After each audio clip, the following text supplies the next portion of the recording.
And Senator Coburn, you're next. Thank you for waiting. Mr. Attorney General, welcome. We're about through here. I appreciate your patience. Just to clear up some small things, I sent you a letter on March 30th about thousands of Oklahomans that are freedmen, and I have not gotten a response from you. I would just appreciate it if you'd get us a response on that. Okay. That affects thousands of people in my state, and I would very much appreciate it. All right, Senator, I will get you that response. Thank you. I also, I'm not going to spend a whole lot of time on what has been the main subject, but and you don't have to answer these because I don't expect you to have the answer right now, but I do want to put into the record and ask that you answer it at a later time. During your press conference, you noted that federal prosecutors have successfully, and you've alluded to it today, a number of terrorists who are now serving lengthy sentences in our prisons. And the three questions about that I would have that I don't expect you to answer now: how many of those convicted terrorists were picked up during firefights in Pakistan or Afghanistan or elsewhere? How many of them were held without being Mirandized, and how many of them were interrogated by the CIA to gather intelligence about pending plots? If you could answer that, I'd appreciate it very much. All right, we'll answer those questions. Okay, and one other question I have. We recently, October 30th, the Recovery and Accountability Transparency Board issued a list of recipients of federal funds who submitted reports to the government that were fraudulent on information as to pertaining to a judge. Does the department have a plan to prosecute that fraudulent behavior or that fraudulent reporting, especially not just in this instance, but in all instances related to the recovery? Yes. In fact, that was one of the things that we mentioned yesterday in the announcement of that task force, that economic crimes task force. One of the areas that we're going to be focusing on is the misuse of Recovery Act funds, fraud connected to the Recovery Act funds.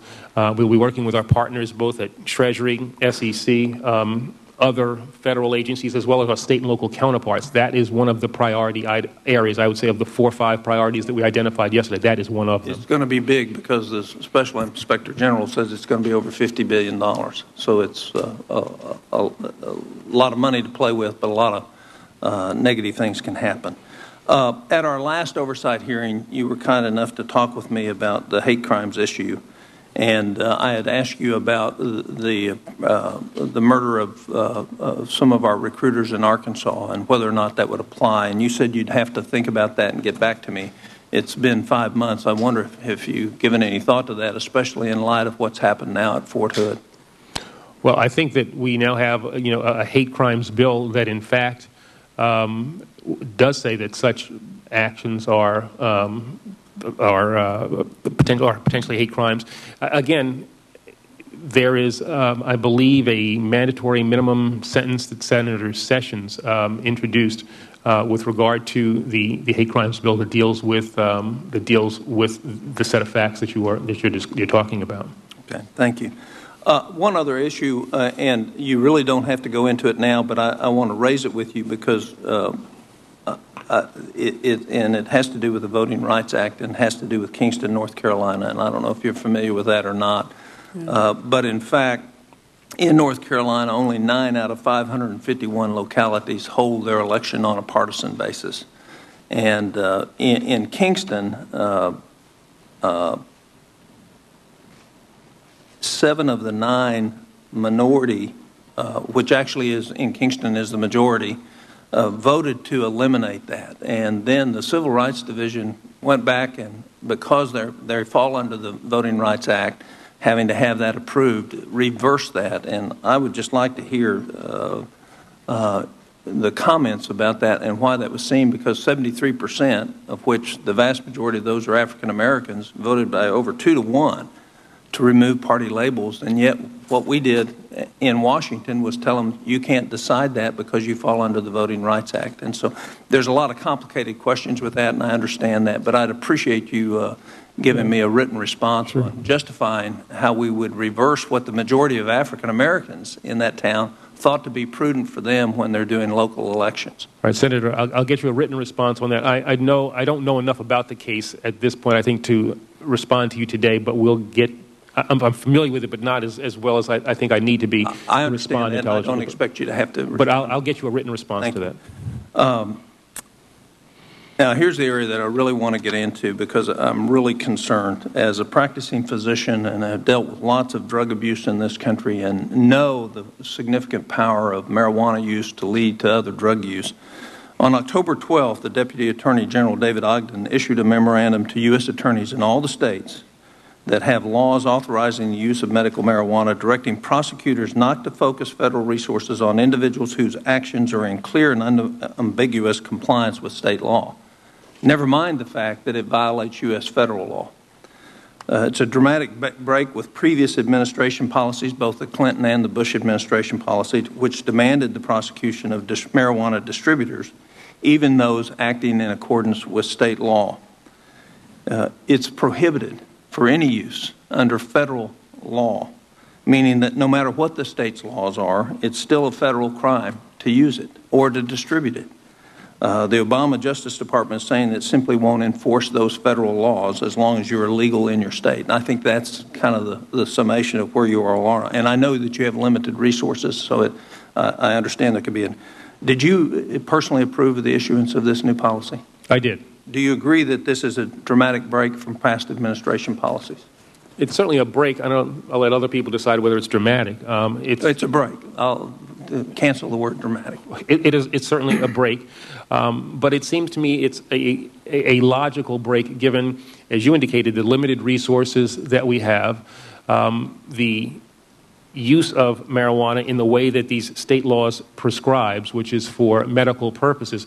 But what that directive from the Deputy Attorney General, I guess on October 19th, indicated was that we are not blind, and to the extent that people are trying to use these state marijuana laws to do things that are not consistent with state law, that are not being used for medicinal purposes, that are not being used to help cancer patients, for instance, the federal role is still there, and we will be vigorous in our prosecutions. And on, I guess, page 2 of that memo, there's a number of factors that are set out that are, we think, indicia of a non-compliance with state law.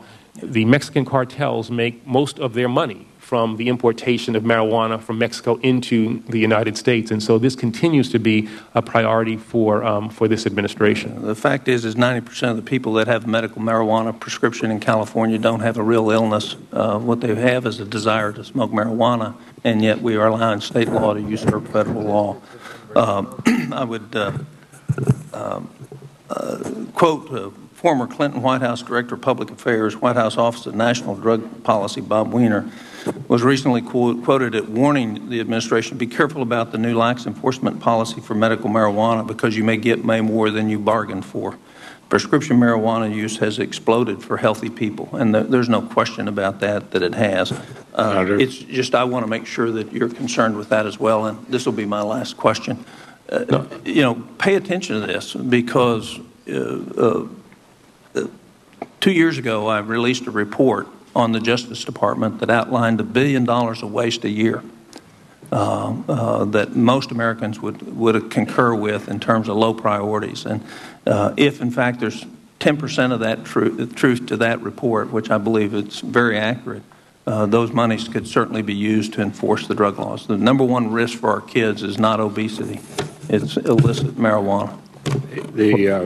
I tried to give and have given extra time to the Senator, but all I would say is that, Senator Coburn, is that one of the purposes of the guidance that was issued by the Deputy Attorney General, and that, as I indicated to you in my response to your question, that I approved, was to make clear to people in the field that this remains a priority enforcement for us. And to the extent that we have people who are misusing these state laws or using these state laws for traditional marijuana importation or growing purposes, that the federal government, the DEA, the Justice Department will be vociferous in our enforcement efforts. Thank you. Senator Whitehouse. The what? To have questions submitted for the record. Oh, of course, and we'll keep the record open to the end of the week. Senator Whitehouse. I believe Senator Klobuchar was here before me, Mr. Chairman. I'm happy to yield to her. Sorry,